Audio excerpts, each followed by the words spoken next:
healing so that the generation that comes from us shall be made whole. Who is healing so that who shall be made whole? Parents. Parents should heal so that the generation, their children that come from them, will be whole to go forward. Fixing the generations through how we grow our children. Welcome again to another topic, another discussion where you can relate or someone you know can relate to it. And yes, I'm back under the mango tree. And this discussion today is in light of this month, the month of May. It's such an active month. First of all, it is Children's Month, Child's Month. And we celebrated Read Across Jamaica Day and Teachers Day. We are celebrating or going to celebrate Mother's Day as well in this month. Across the world, different celebrations are taking place in the month of May. But however, in our beautiful island Jamaica, we celebrate quite a few things within this month. In spite of what is happening around the world and the pandemic and COVID-19, we still have a task to do. And in no other time like now can we recognize the task we have to do than being quarantined, schools closed, and having our children at home. Now, having our children at home has given me insight and much appreciation for our teachers. And so, looking and reflecting on the things that are celebrated in this month, it is so convenient, the alignment of it.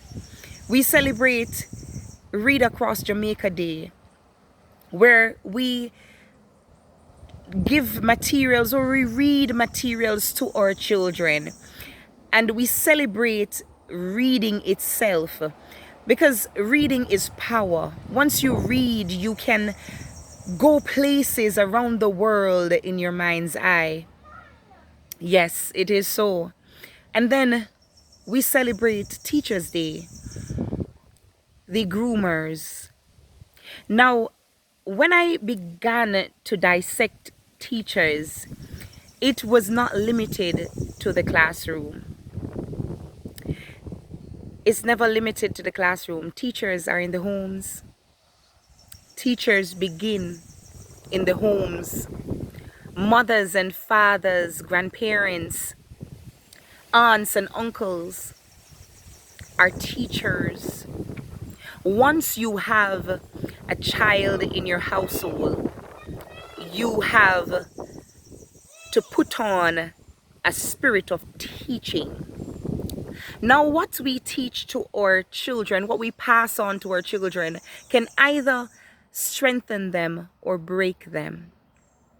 Why does it strengthen them or break them? Because whatever comes from us, that is what they will harness. If negativity comes from us, they're going to harness negativity. If positivity comes from us, they're going to harness positivity. And so the other celebration that is so significant that takes place in this month is Mother's Day. Yes, I just listed that other family members are also teachers, but I want you to come with me and think on a mother with me today. Think on a mother. And overall, being a parent means you are responsible for the next generation. And this is a serious matter. A lot of times we don't think of the responsibility connected to being a parent. Many people are gifted with such a task, but pay no attention to the responsibilities that are attached. And so back to Mother's Day, I want you to reflect on some things. Your responsibility.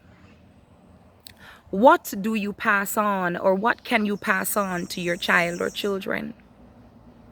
Whatever you pass on is what they run with. Whatever they run with is what build our society. And whatever builds our society can either kill us or make us strive. So my topic goes today to say, heal, so the generation that comes from you shall be made whole. We are given a responsibility to becoming parents, mothers and fathers to children, innocent minds, to input information in their minds that, sadly to say, a lot of us do not have. Many of us parents became parents in a time where we still had wounds, open wounds, scars, unforgiveness, bitterness. We've never had love. We've never experienced kindness. We were abused, broken, chastised, never spoken into the ear of ours positivity before. But yet we have a child to input these things that we have never learned. So instead we have a society that is somewhat built upon parents, premature parents, that are struggling with identifying their own selves and are not able to help our children to identify who they are because their parents do not know themselves. So I want to shed light on that today. That as parents, if ever you did not get the opportunity to heal, do it. Take that opportunity and do it. Do it within this time where you have your child with you 24/7, 44/8, every tick of the clock. Your child is with you. And many of us are experiencing our children on different levels that we did not even know they possessed. And so when we are faced with that, we do not know what to do with it because we're still dealing with ourselves and we're still running from ourselves and we're still blocking ourselves out, that we are unable to pass on the things, the right things that we should to our children. And it is sad. It is sad. That's why I want to talk about it today. I want to open that package with you. I want to open that package with you. Many of us, during this time school is closed, we're getting to know our children. And while getting to know our children, we're seeing bits and pieces of ourselves in them and we're unable to deal with it. So we get aggressive. Out of ignorance, we get aggressive and we crush the spirits of our children without even realizing that we're crushing their spirits. Since school has been closed, I came face to face with a part of my son that I didn't know he had. I knew something was there, but I really didn't know. And then when I was dealing with it, and in the middle of our conversation, because I choose to deal with everything before I pass it on to my child. I don't know if any one of you realize that if you're going through a bad time, or you are depressed, or you're crying, or you're saddened by something, and you have a child around you, that child sucks that very energy. That child sucks that energy. So in dealing with my children, I ensure that before I deal with them, I'm not in a way that is going to now cause more damage and put me in a position to now figure out how to correct more on top of what I've already not even tapped into. And while I was talking to my son, I went into tears because I saw a version of my son that I had to deal with Well, I didn't deal with it at his age. My son is currently 9. And my life drastically changed when I was 9 years old. And I realized that while going to school, I froze. I remember I had to repeat grade 5 because everything attached to wanting to learn froze because of all of how what I was going through at the time and how things were shifting in my life at such, at a young age, and things were happening, and everything that was happening in my life, I could not have understood it and I could not deal with it. So I realized that was a part of my life that I had shut off and I did not deal with it. And now being presenting it, my son, I don't know if it is not being at school, not being in the routine, and now mommy now becomes the official teacher that is at school. And I'm just explaining my example just to shed a little light and explain or produce some more strength to what I am putting before you. And so while I was talking to my son, he, I have to coach him. I have to be coaching him to, okay, you know what? Class officially starts at 9, but we're unable to keep on that schedule. But before we start, I have to be coaching him. I have to be, asking him why does he have to learn? Why does he have to? What benefit is it going to be when he, gets certain knowledge, and so forth and so on. Conversations, and that's one of the things that our generation, the generation before, no, or generations on a whole have not done. It's not normal for children, for parents to be having conversations with children. It's not the norm. You have parents giving children orders and not listening to what they have to say, and that is very important. We need to listen to our children. We need to hear what they have to say. We need to allow them to think, to know that they too have a voice, and speaking what is on your mind is important and it's necessary, and what you have to say, I need to hear it, and I really appreciate what you have to say. So I'm at this stage now where I'm getting my child comfortable with speaking. I didn't think it was necessary while school was in session and the routine was on and everybody was on their routine. Now the routine is off. I realize that that's something that I actually had to teach my child. Express yourself. Tell me what you're feeling.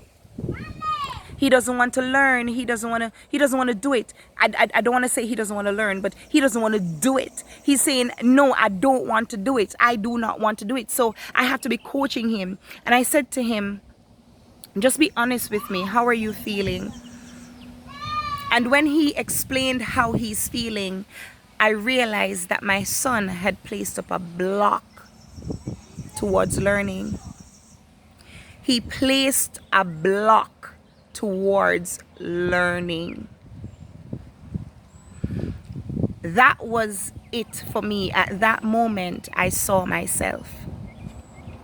Because when I had a block at that age, at age 9, when I had a block against learning,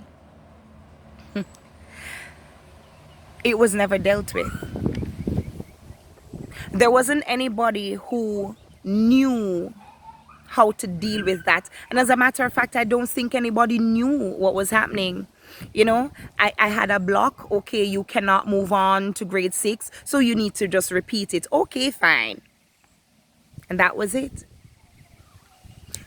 It was never explained. It was never sorted. It was never dealt with.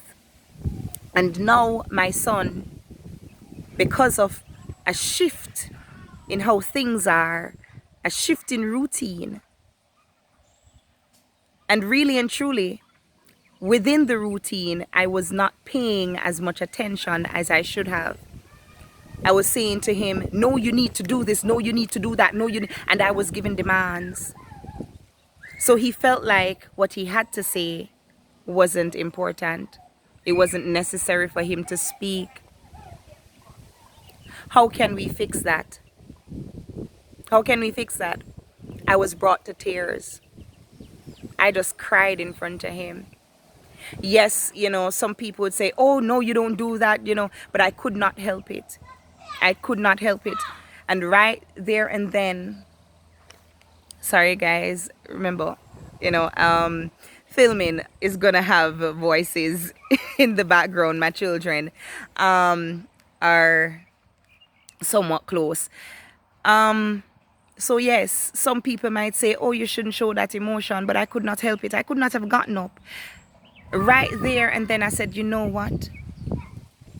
Now it's the time to fix this. It shall not go unto his children. It shall not go any further. It's going to stop right here. It's going to stop right here. One, he didn't feel like he could have expressed it. Two, he queried if he had a voice, if I would have found it important. Three, it was a mirror-to-mirror experience. I saw myself in him. Again, heal. So the generation that comes from us will be made whole. Parents, we're responsible for whatever or however our society turns out when our kids grow up. It is our responsibility. It's not the teacher's responsibility in the institutions. They are assisting. It is the responsibility of every single guardian. If you are a guardian because you weren't the birth parent and something, a situation happened, you're still the parent at this time. And so you are responsible for the next generation. You are responsible how our society turns out. So the next time we look at our children and see our children acting up for whatever reason, it may not be because you yourself didn't deal with it, but it may be something coming from your lineage. It may be something coming from somebody else, another environment. Don't just give the child commands, but look at it, tackle it from a different angle. We need to take up this responsibility in our hands. We are responsible. We are responsible. So if you have baggages, unforgiveness, and other things, or it is that you have gone through a lot in your childhood and you have not dealt with it. You ever hear the saying, pressure bust pipe? It will burst and it will overflow in a way that you really don't want it to overflow in.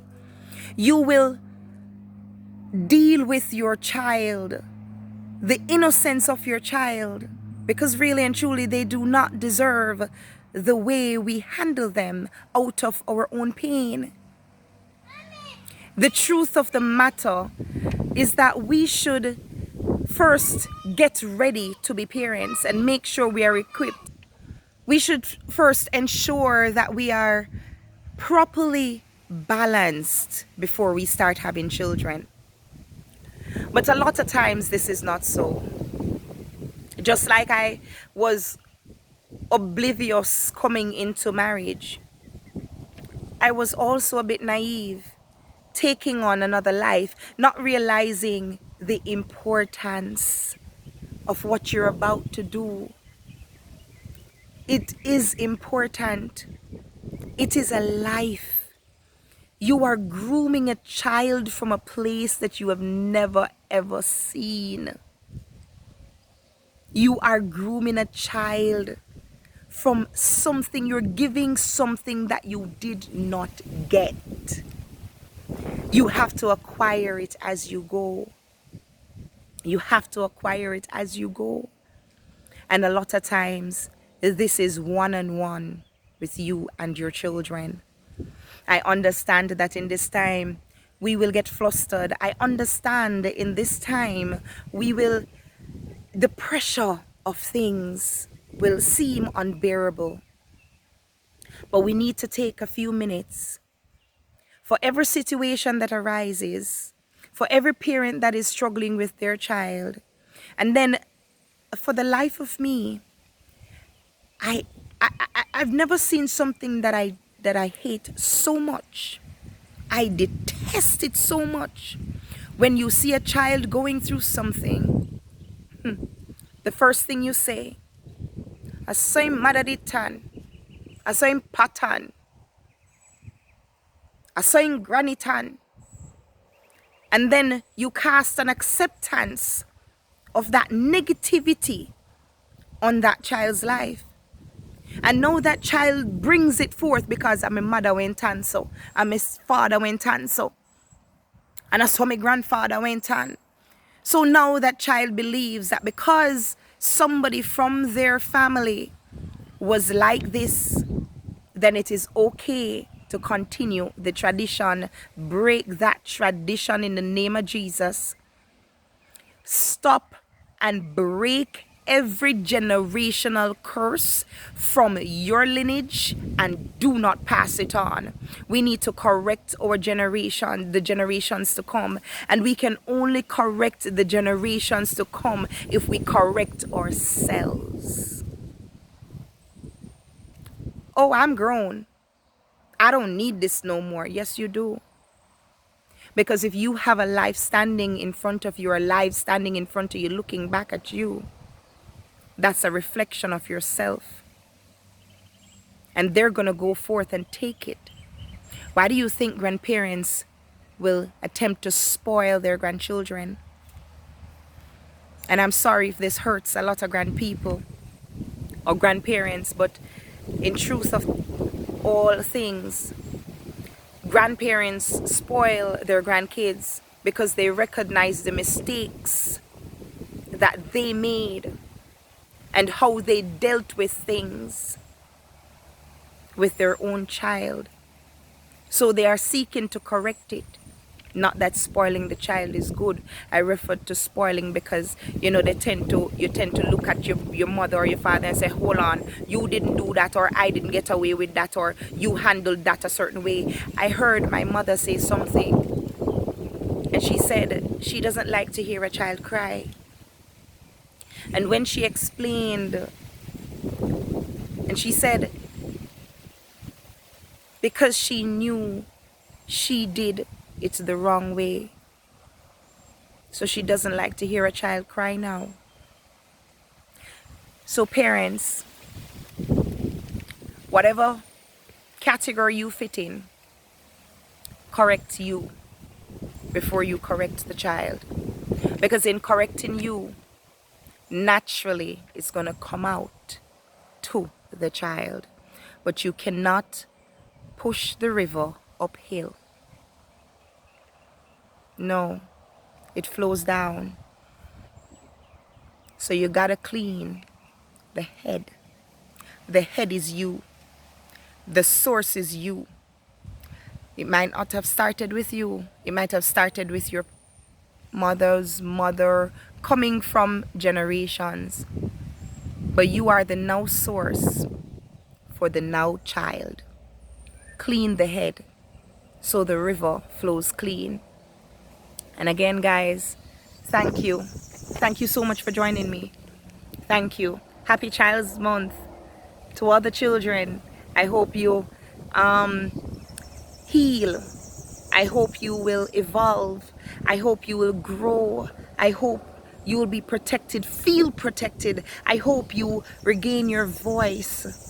I hope that silence in your head with that screaming in a distance that you cannot utter out of your mouth be let out. I hope and I pray that every child and every parent shall bridge the gap that has separated them. And I pray unity in the households. I pray that everything lost from your generation shall be made whole going forward. And I thank you so much for joining me. I thank you so much. I am absolutely humbled every time I get to come on here and share something with you. I am immensely grateful. And thank you so much. Thank you. If this video has made sense to you, you know what to do. Thank you again. Love, blessings, peace, honor, respect be bestowed unto you. And as I always say, no, forget yourself, because the tagline for this channel is creating a ripple effect of positivity, one person at a time. Love and blessings. Walk good. Keep safe. Blessings to you guys. Bye.